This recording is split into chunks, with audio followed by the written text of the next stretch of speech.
Radz. The blast from the past. What up, man? Mama, I see you. Zach, give me a thumbs up if you can hear me.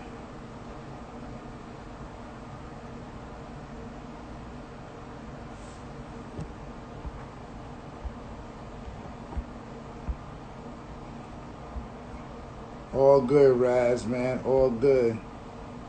Excited to talk to the young buck, man. Excited to talk to the young buck.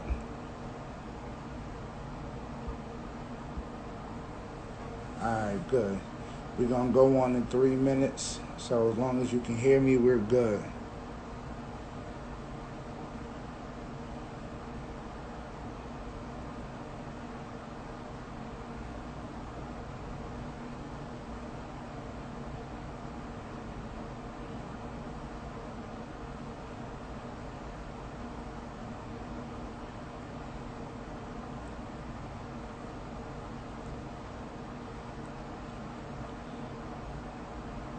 Gotta do it, man. Gotta do it.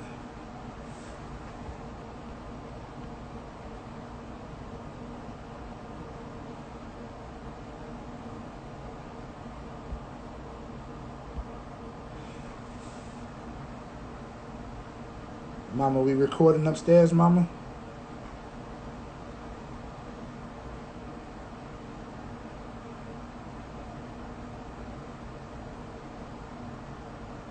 Becky Heaps, how we doing?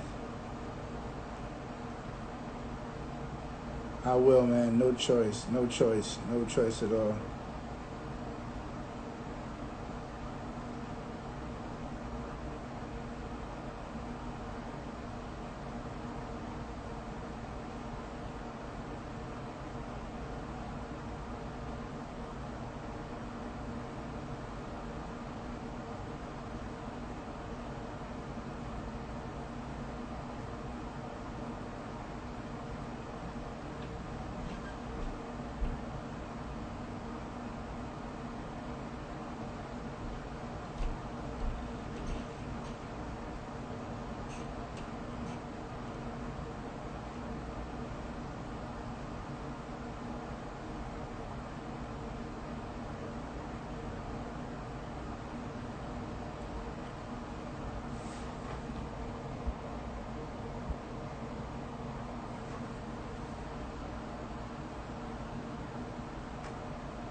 Seth, what's good?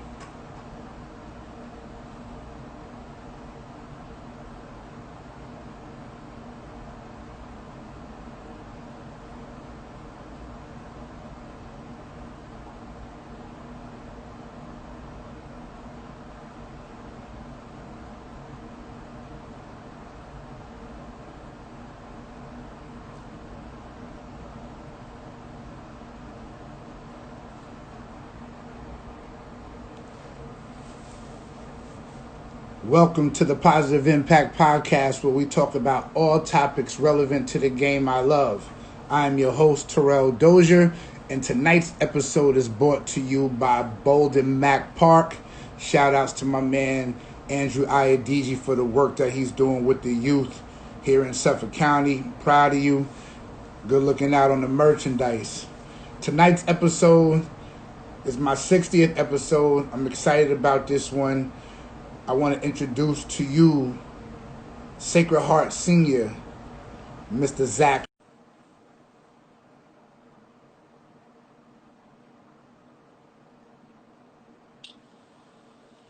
Young Bull, T Doge, what up, my man? what's What up? going on with you? What's going on? Same old, hanging in there. What's going on with you? Not much, man. Look at you all grown up, dog. Grown up, man. Crazy, crazy, crazy. You look a lot different than that picture I posted, man. I'm gonna tell you Yeah, that, man. yeah, changing every year. Oh man. So good to have you on here, man. Talk to me. First thing is first thing, man, with this crazy COVID thing going on, man. How are you and your family staying safe? Talk to me about that. Everyone's doing good here, man. just trying to get by day. Everyone's maintaining, just getting through it, and everything's all right at this point right now. So how you and your family doing? You guys good over there? We good. We good, man. We healthy. We healthy, which is the most important thing. And we just up here staying out the way. So I mean, obviously, man, we go way back, man. But I want you to tell your viewers, man. I want you to take me back to when your first memory of establishing a love for the game of basketball. Take it way back now, probably over 10 years ago. Really, I think when my father and mother brought me to one of your workouts, really over in what was that old gym that we used to work out in called? ACCS. Yeah, probably really back in that day when we would work out, really late at night.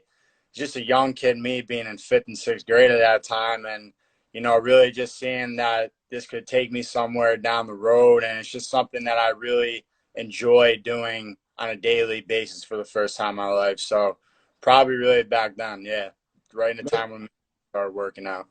No question about it. And obviously, one of the first things I remember about you is how hard you worked, and you were willing to get in the gym and do what was ever asked of you, and be pushed through a wall. You're the one. Honestly, you and your dad is the one who kind of got me back into the game at a high level. I know as a youngster, like if there was a camp out there, Zach Radz was at that camp. You know what I'm saying?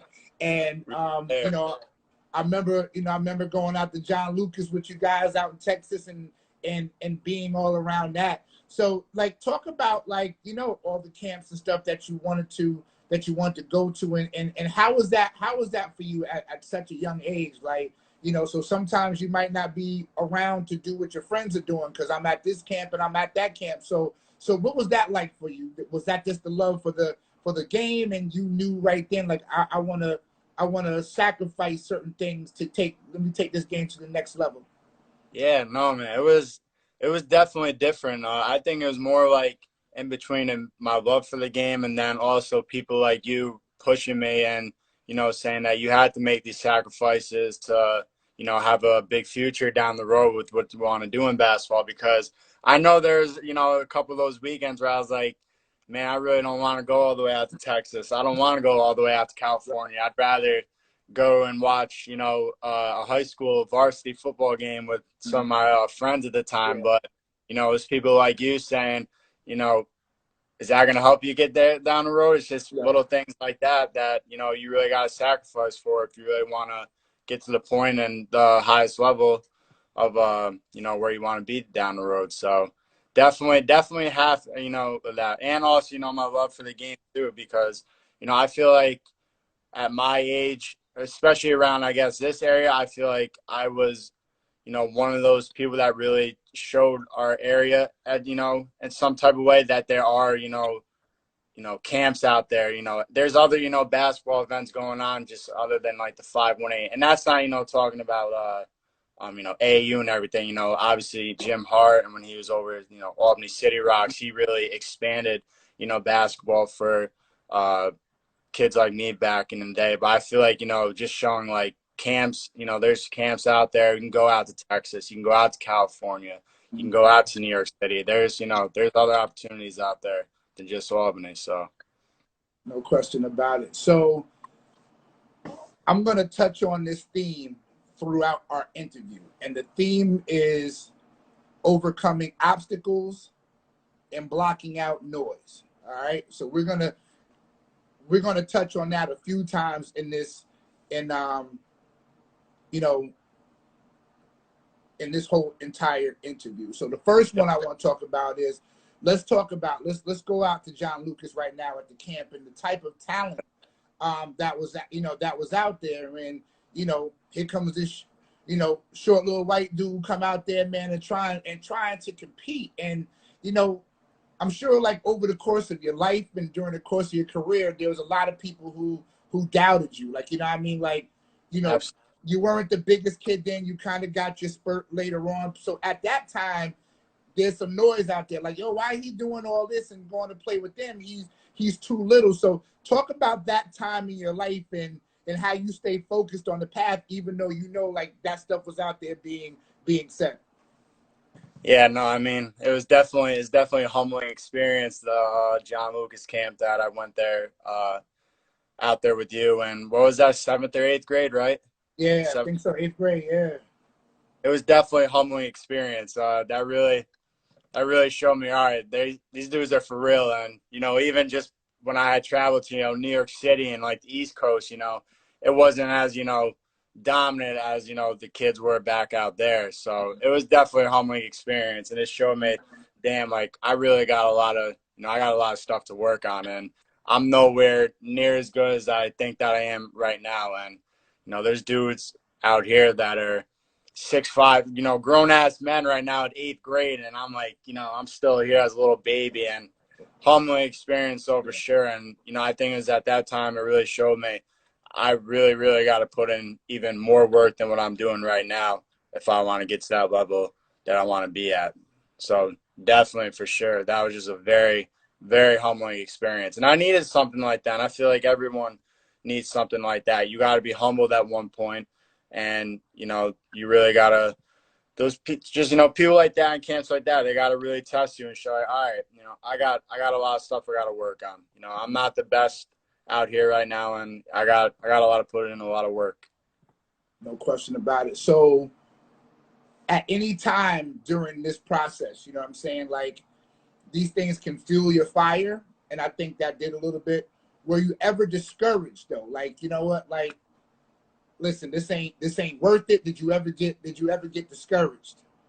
Yeah, absolutely. I mean, at a young age too, like that. Yeah, I mean, there was Yeah. definitely times just like, man, this might not be for me. Is all the, traveling and all the work that I'm putting in right now, is it going to be worth it? Because I wasn't really even still getting exposure that I wanted to, and I'm doing, putting in more work than probably a lot of people are, and I'm still not getting the results that I wanted. So 100% more fuel to the fire. And like I said before, earlier in the podcast, it's just people like you and having that supporting cast to really show me like, no, like you got to keep working, let's keep it going, keep pushing, and you can do something really special. But let's not give up on this, and let's keep striving for the ultimate goal, and that's play at the highest level. No doubt about it. No doubt about it. So it's time to make a high school decision. You know what I'm saying? Mm-hmm. You did the work in middle school. Now it's time to make a high school decision. You know what I mean? And we take the game to Troy High School. Yeah. Talk about your 4 years at Troy High School. Talk about your 4 years there, the ups and the downs of that, and when you look back on it now, how do you feel about the decision that you made to go there? First and foremost, now you bring me back to memories. I remember getting a lot of backlash of transferring over to Troy going into my freshman year. So that wasn't the best year, that freshman year, just because I was still so young and immature to how the whole entire process works and everything. So I just remember getting a lot of backlash from, the Capital Region and, some of the anonymous people going on to the blogs and everything. So that was definitely a tough year. But, looking back on it, I wouldn't change the decision to this day. It was the best, one of the best 4 years of my life playing at Troy, because one of the things too, I was in a environment where it was totally different than what I would have been used to in a school environment, at least.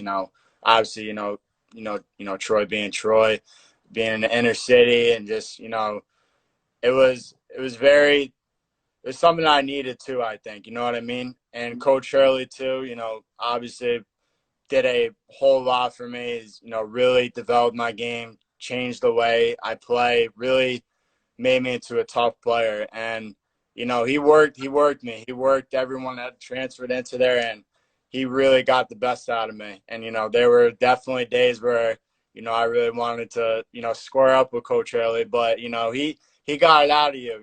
He really pushed me to be the player that I wanted to be, because when I went into there, I told him what my goals were going to be and what I wanted to do in the future, and he was like, all right, like, we're going to do this then.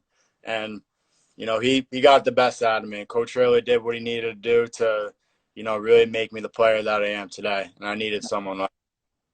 Nah, no question about it. Talk about your toughness.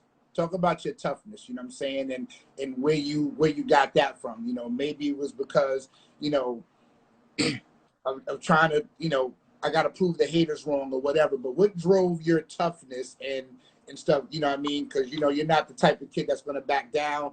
Hurley was a tough coach on you. Listen, I want to fight Hurley sometimes. And where do you get that where do you get that toughness from? I think we got to bring it all the way back to when I really started playing like my first real basketball, and that's back with the Albany Dream Team way back in the day. And, just going to play in, the hood, playing in the inner city and, stuff like that. Because, man, they test you out there. And, obviously, like you said, a little white kid like me going into play in the hood and getting my ass busted, really, playing dudes that are way older than me, way more physical, way more bigger than me is, dudes like that. They say if you want to survive out there, you really got to have heart and you got to play 110%. So I definitely got to bring it back to those type of times too. Definitely a dream team and just playing in those type of environments and being around those type of people because they really pushed me to, be the player I am today as well. So definitely got to bring it back to those times because they really, really did push me to, be mentally and physically strong. So definitely. No doubt, man. Shout out to P, man. Albany Coach, Dream Team. Shout out lucky to P. man. Absolutely. So great senior year. Great senior year at Troy. News 13 All-Star, which is a big deal in the capital region, to be put on that Channel 13 All-Star team. And talk about your recruitment at Troy High. And, because obviously you made a decision when you left there. So what was recruiting like for you in high school? Like, who was looking at you? What offers did you have on the table, so forth? Take us through that. So during the Troy, during my senior year, I had a lot of Division III schools. Started to get a lot of D2 offers on the table too, but that was really just about it. One school that I was really eyeing to go to is St. Edwards in Texas with Andre Cook out there.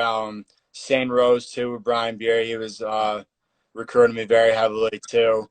Other than that, there wasn't really still there a lot out there on the table for me. There was a couple of junior colleges, which is where I think I was gonna make my decision if I didn't end up going to prep route. But there wasn't a lot still because I was such a late bloomer and my game expanded so much during that period of time of my senior year in high school. So I think a lot of coaches were still skeptical of if I could really play at the highest level in college basketball. So there still wasn't really there wasn't really anything out there on the table besides, the schools that I mentioned. But, yeah, that's what the recruiting process was like for me at that time. So think about this. So, all right, so you had Division II offers on the table, which you can go to Division II for free. But you chose to roll the dice and say, I'm going to bet on myself. I think I can still play at a higher level. I still think I can play at a Division I level. So you rolled the dice and, you bet on yourself and you made the decision to do a post-grad year at St. Thomas More in Connecticut, which is dear to my heart because I did a post-grad year at St. Thomas More, and that's like another home, and Jerry Quinn is like a second father to me. So, you went there. I want you to talk to my viewers who might not understand the level. Now, we averaging about 17, 18 my senior year, and now I got to go here, and I got to fight for every minute on the floor. So when you're fighting for every minute on the floor, well, shoot, how's my recruiting going to go when I'm not getting all the minutes that I need? So talk about that and then talk about mentally how you handled that. Yes.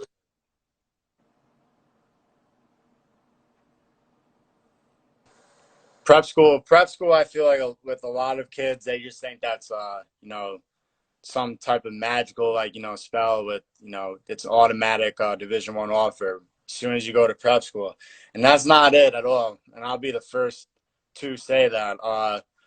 My prep school experience, I was blessed to play with a very, very, very, very good team. We had 11, 11 or 12 players out of the 15-man roster signed a Division I offer. I was like the 8th or 9th man on that team, and that's even more of a humbling experience for me too.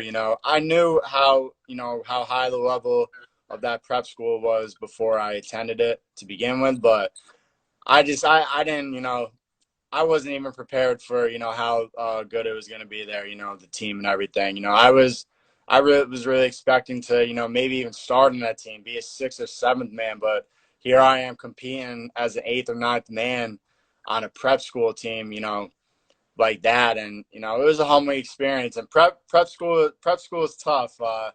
It's out in the middle of nowhere, Oakdale, Connecticut. No Wi-Fi on past 11 o'clock. It's tough out there. It's all boys school, dress up every single day, Monday through Friday for morning classes. The type of entertainment we'd find out there is like going to a movie on a Saturday and just like, going to the local Target they had for shopping and stuff. So, prep school is something, if you really, say that you love basketball and this is something you want to do down the future, well, all right, here it is. Because the only thing you can do out there for entertainment is, like I said, those two things and just play basketball. There's no distractions out there. There's, nothing that you can do out there besides really get better at playing basketball. You know what I mean? And Jerry Quinn and the Quinn family, they're unbelievable people. One of my favorite people that I've ever met in my whole entire life. Great people. And he's really taught me so much in just the 1 year that I was there for. And I'll forever be blessed for the time that I had at St. Thomas More. Absolutely. Absolutely. So now you're saying, listen, I'm playing on this great team. It's a couple pros on your team now. So the misconception also is, I think you said, like, one is prep school is the magic pill. Prep school is the Band-Aid to take care of everything for me. I think that's one misconception. The other misconception I want you to touch on is what college coaches are looking for, right? Because we think we got to score, and the college, you know what I mean? But you didn't score there. You didn't even average double figures there. And obviously you're on the D1 level right now. So talk about, like, once you realize that, like, colleges are looking for role players. Same thing happened to me. I went from averaging a lot of points my senior year to averaging 8 at St. Thomas More on a great team. Yeah. And was still getting recruited. So it was mind-boggling for me. So talk about that, the misconception for kids today to think, like, I got to go out and get buckets in order to get recruited. Well, every college coach knows that, you can score the ball. And I feel like that's, over 99% of college athletes, if you're going to go play college basketball, you can score the ball. And, I think the one biggest thing that college coaches look for, and I really learned this at prep school, is if I can play defense. And if I can go in right away as a freshman and be able to physically be able to handle playing at that level right away at such a young age. And that's definitely, like, really one thing, just being able to play defense and being able to handle the physical aspect of college basketball, because it's different. Like, obviously, just even being at prep school, playing with that level of talent, it still wasn't even near as, it didn't, it prepared me to go into college basketball right away the next year. But what I'm trying to say is, that still didn't even, prepare me as much, I guess, for how physical college basketball can be. Even like I said, even just playing with that level of competition, I think that's definitely the one thing, just being able to play defense. No question. And so obviously, I had the same experience that you did.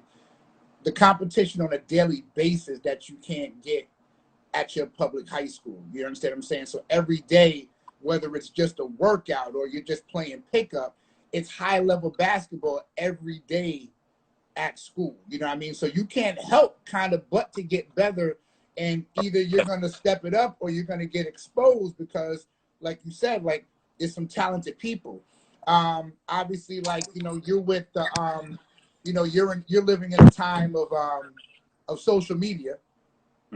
So, you know, able to follow you. And now all of a sudden I'm watching you and I'm saying, okay, Zach, you know, Radz is putting on some weight a little bit. Okay, he's starting to throw the ball up. He's starting to get a little bounce now. Like what the prep school year, in my opinion, did for you was it finally gave you the opportunity to grow into your body. You finally got the spurt that you were looking. You got some athleticism to your game instead of just a jump shot and everything like that. So talk about that transformation in that year and the work that you were getting in on a daily basis.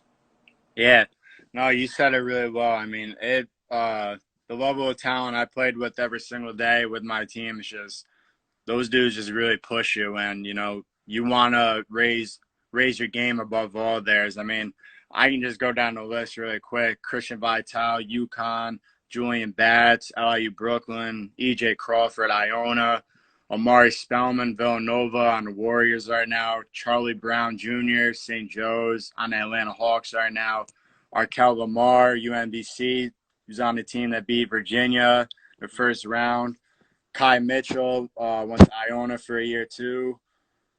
Who else am I forgetting? Yeah, so we had so many dudes on our team. It was ridiculous. Yeah.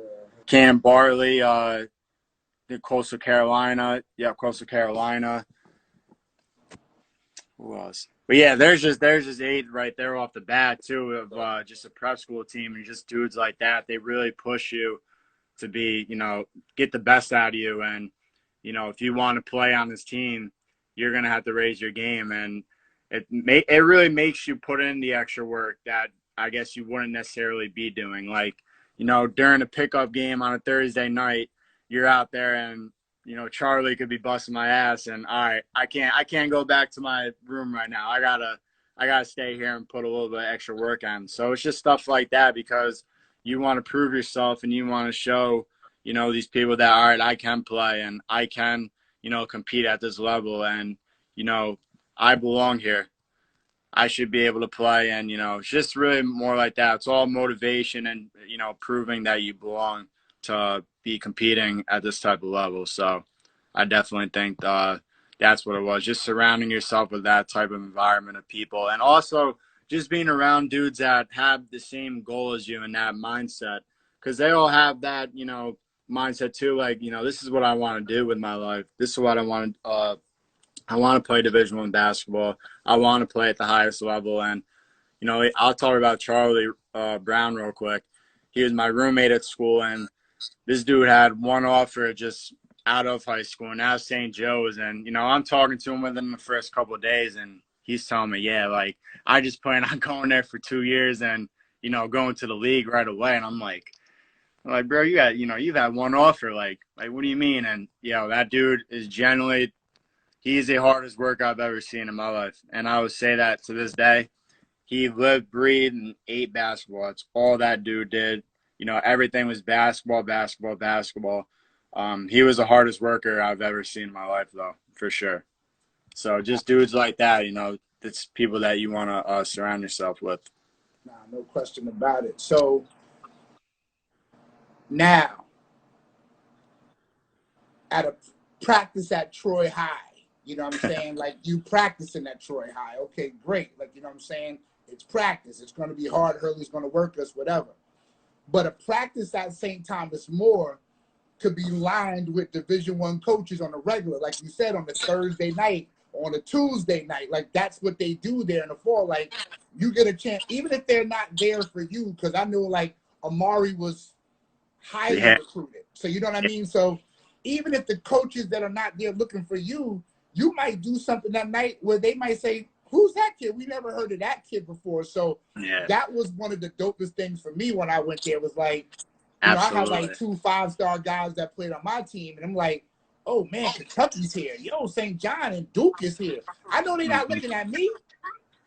but they saw me, you know what I mean? And so Absolutely. obviously, like, your recruiting picked up a little bit. So talk about your recruiting and the offers that you got while you were at St. Thomas More.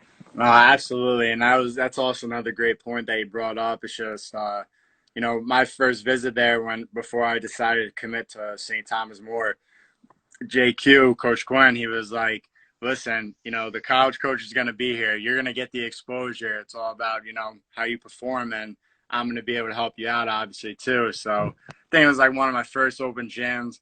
It's like Kevin Ali, Phil Martelli, Jay Wright. My coach is here now, Seeger Hart, Coach Atina, and them were all there. The list just goes on and on. I mean, it was flooded with coaches, and like you said, Omari, I think I don't think he decided where he was going to commit to before that period of time. We had him and Christian Vital. Christian Vital was still getting recruited very heavily before he went to UConn too. But it was just a dope experience. It's just, like playing in an AAU type of like showcase, but that they're all there to eye on one, specific team, I guess, in a, sense of way. So, you could go to an AAU game and all these coaches could be there to just, watch a couple of players and, just watch a specific team with a gym filled of like 10 courts. Now we're in a tiny ass, gym in Oakdale, Connecticut, and you got 25 to 30 Division I college coaches just flooding in on these, tiny sets of bleachers. And you're like, all right, they're all going to see, they're all watching. All eyes are on our 15-man roster. So that was a dope experience. And, I committed to Seeger Hart, I think probably my first week of school when I was at St. Thomas More, because they were the first school to offer me. It's like, I believe early August that time. And I think I probably could have gotten recruited a little bit more as I was even, throughout that first week. But, Seeger Hart was just very loyal to me. Coach Atina just showed how loyal he was to, his recruits and, showing how much he really cared for me. And, that first offer did mean a lot too, because it was it was a long process of really trying to get that Division I offer. And, some of those schools that kind of passed up on me when I was a senior at Troy started to, show their interest when I was at St. Thomas More. And, not that I'm knocking them for, doing it that time, but that in the back of my head, I was just like, I think, it'd be a great decision just stick with Seeger Hart, because they showed their love for me. I want to show my loyalty back to them. Nah, no question about it. So now you go to Sacred Heart. And so, I think another parallel that you and I have is, when I left St. Thomas More and I went to college, I got bit by the injury bug really, really bad. Yeah. So, like you're talking about 4 knee surgeries for me and, a shoulder operation for me and a wrist operation. So like, for me, when you're in, and I'm sure you can attest to this, when you're coming back from an injury, like you work so hard to get yourself in tip-top condition, right? And you're jockeying for playing time as a freshman, which is difficult when you're healthy. But now all of a sudden you work, and all of a sudden, injuries are just beyond your control and it's a setback and you got to get in. So talk about like the injury bug for you and what you had to go through, and then how that, how you dealt with that mentally. Yeah, no, and that's another good point that you brought up. It's definitely been ups and downs with the injuries in college, more than I've ever had to experience throughout my college. Throughout my whole entire basketball career. It's tough, and anybody who says it's not tough, going through tons of injuries, they're lying to you. I think it's all brings back to what we were talking about in the beginning of this podcast. Just my love for the game has really tested itself throughout this whole entire thing. Through the injuries and just not giving up and really still putting in the work and really telling yourself that everything's gonna be all right and we're gonna come back even stronger than this. And even after the second and third injury, it becomes even harder and it becomes even more of a mental game, saying to yourself that, yeah, I'm going to come back even bigger and better from this. So, that definitely does take a toll on you mentally and physically.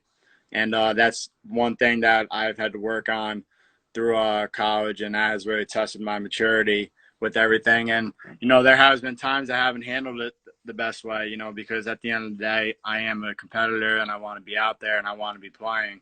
So I haven't handled it properly, at times. But I think in the long run, I've learned a lot from it. And it has prepared me for, down the road if I do get injured again. And, has really, like it's putting more fuel into the fire for me. It makes me really want to get out there and, work really hard and just, come back and be better than ever from it. So definitely. No question about it. And now, like, you're a senior in college. After all this, man, you're a senior in college, man. And you know me, the most important thing is not that you made it to a Division I school and you got a chance to play, but you're leaving there. You're going to leave Sacred Heart University with a college degree, and I think that's the most important. That's a testimony to you, and I'm so proud of you for that. When we were texting, I say, hey, listen, man, I want to get you on here. Like, you just kept saying, like, Coach, man, I'm so excited for my senior year. I'm so excited for my senior year. Yeah. Talk about why. Like, talk about your senior year coming up right now and what's got you so excited. I just think, I know that this is, the very last, this is the last road of it, because I redshirt last year and, had a, dealt with some, adversity last year with, not playing for a full entire year. And that was the first time in my life I never, I was out for a whole entire year. And, just through this whole entire time, man, just like really has got me so like hyped to get back out there and play with my team and be back out there and, try and win a NEC championship. And just all this time off has made me show how much, I really love and miss basketball. And, I see the team that we have coming in this year too. We have a lot of great guys on our team, a lot of new faces. We have 9 new people on our team. And I think the one, dope thing that will be with this whole entire experience for this year is, for whoever does win in each conference for, whatever level it is of basketball, all the, obstacles the team's going to have to go through with, the COVID pandemic going on right now, I think it would be something like truly special, being with a team, probably we're going to be in a bubble for a majority of this time. And, I just think it will be a very, very special experience for, whatever team comes out on top and, wins it all with this thing. So, I'm just very excited. It's been a very long time since I've been able to step on the court, and I'm going into the year for the first time fully healthy mentally and physically. So, I'm just very excited. There's very high expectations for me, and I have very high expectations for myself and my team. So I'm ready to get going. All right, that's what I like to hear. So I kind of want to switch speeds for a second, and I want to move away from basketball really, really quickly. So, you mentioned it earlier, like, playing with Dream Team and playing with a bunch of inner city kids. And, you've kind of always been upstate. You've always kind of been the white kid that played in the hood, so to speak. And even now, like, you go to Schenectady and play in the one-on-one battles. And, like, basically, like, if it's a JEK, like, you're there. Like, if there's basketball going on, and regardless of where it is, like, you're down to play. So I kind of want to touch on a couple of things. I want to touch on the social injustice going on here in our country right now. I want to, number one, get your personal feelings on it, and then I want you, if you'll share how your coaches at Sacred Heart handled it with your team. Mm-hmm. So, obviously, we're at a very rough time in our world right now with us, everything that's going on with police brutality and, everything that's come from that. Ever since the George Floyd case, happened, I think it was a very big mark on, how everything has been handled with, police in a sense of light throughout, in the past and, everything going on. But our coaches at school have handled it very well. They've given us opportunities where we can speak freely and speak openly minded about the situations that are going on in this world right now. I think they've given us a nice little platform to, speak the way we feel and, just give us a voice. You know what I mean? And, they wrote out, a message to the public saying, they stand behind, us, and they want us to, speak our minds and speak how we feel about everything going on right now. So, it's very sad with some of the situations that have gone on, especially, this whole entire summer and the past couple of months. So, obviously, I'm not black, but I have been around, growing up, I've been around, black people my whole entire life. And, I have seen the way that some of them are treated. And, I want to do whatever I can to, help this whole entire cause and the situation. And I'm willing to do whatever I can for it, for sure. Appreciate that. So as we get ready to wrap this thing up, man, I want to hit you with a couple of quick hitters right now. So since the pandemic, like, what's Zach Radz's favorite movie? Favorite movie? Let me see. We're definitely Goodfellas or Paid in Full. He Got Game for basketball wise. Okay. I've been starting to get into some TV shows a little bit though, more than I ever have. Ozark was a very good show for me. Okay. I just started watching Narcos too. Was a big fan of that show. So we got to keep the collection going and see what else is out there for sure. No question about it. Favorite snack? Favorite snack? Yeah. Probably gotta go with pistachios or just pistachios to say that. Pistachios. Okay, it's pistachios. Okay. 10 seconds left in the game. You got the ball at the top of the key, 1-4 set. Down 1. What's the go-to move for the win? I'm at the top of the key. You at the top of the key. You got the ball in your hands. What's the go-to move for the win? Give me the height of the player that's guarding me. And is it a guard? Is it a big guy? You got a guard. You got a guard on guard right now. Then we're gonna go to start with the ball in the left hand. Depends which side. Does he force me to the right or the left? He's gonna force you to the left. To the left? Yeah. Then we're going to just quick in and out, 1-2, step back to the left. Then that's my go-to move. So we shooting the jumper or we getting to the rack? I'm gonna go with the jumper because I think. I mean, I could ask 100 questions right now to see where everyone, where everyone is out on the court. But if they're piling in on me and they're all in the lane, I would go the step back. But if I think I can get right to the rack, I'll do that too. If they're all out to the corner and to the wing, so. Cool. So, second to last question: you feel more comfortable at the 1 or the 2? Definitely the 2 at this point because I think I could play the 1 as well. I just think throughout all college, I haven't necessarily really played the 1. I've been more of the bigger guards on the team, so I've been used to just playing the 2 and 3 man throughout this time in college so far. So, I wouldn't mind playing the 1 either, but I think I'm more comfortable just, playing the 2 and 3 spot for my college at school. So, got you. Toughest question of the night right here. I'm putting you at the 2. Okay? Put your thinking cap on. Put your thinking cap on right now. I'm putting you at the 2.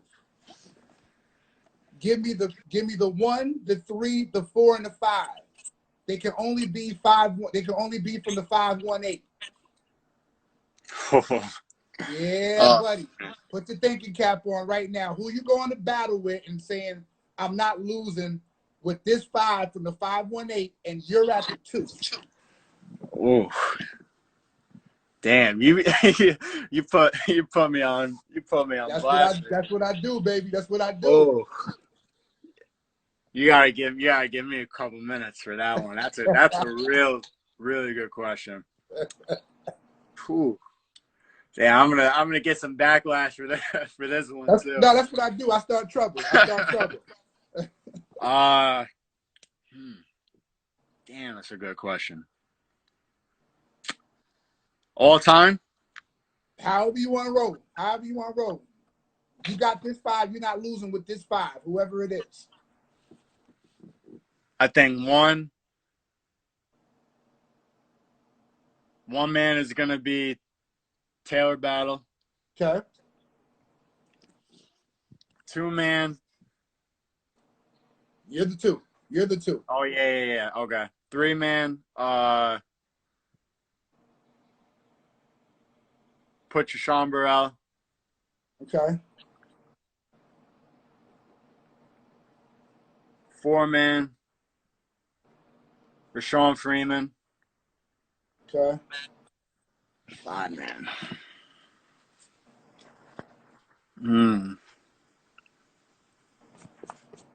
I would have to go with my man Javion. Okay. I gotta put a little bench. Let me put a little bench together too. I'm gonna roll the cheeks. Pooh man. I'm gonna put my man Dev Diaz. Yeah, that's a solid 8 right there.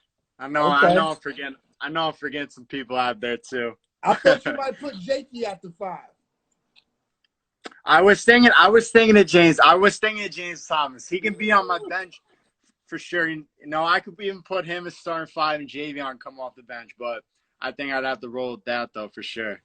I got you. I know I'm missing some people out there too. So don't all good. Don't hate me. All good. So last question: when it's all said and done, you know, and you're done playing basketball, like how do you want to be remembered, and what advice do you have to give to young kids who want to play college basketball? No, I just want to be remembered as, you know, somebody that didn't give up, somebody stayed true to themselves, you know, somebody that, you know, never had anything handed to them. You know, I think at this point of my basketball career, I truly haven't had anything handed to me, and I've worked for everything that has gone my way so far. And, you know, if there's one piece of advice I'd give to, you know, a kid from our area, just telling them that, you know, there's more out there than just, you know, Albany, New York. You know, there's so much more opportunity out in this world that, you know, you could really, you know, put yourself out there to get exposure. And, you know, don't give up. And, you know, I know that's kind of like a corny, you know, like little saying and quote, but like really just don't ever give up, because, you know, there's somebody out there willing to help you, and there is an opportunity out there for kids to, you know, reach their ultimate goal of playing whatever it is, whatever sport it is, or whatever opportunity they are looking for. So, you know, just keep going, and, you know, there is a way, and all the work will, you know, notice itself at one point. Nah, no question. Beautifully said, man. So Z, man, I appreciate you coming on here, man, and sharing some time with me. You know, I've said it already. Extremely proud of where you started. Extremely proud of where you're at right now, and excited to see, you know, what you do this year. And, you know, I'll definitely be watching. You got the number if you need me. If you need to talk, holler at me, man. But thank you so much for your time, man, and good luck this season. I'll be watching for sure. I appreciate it, T. Doge. Much love as always. You already. Yes, sir. Yes, sir. All right. Later.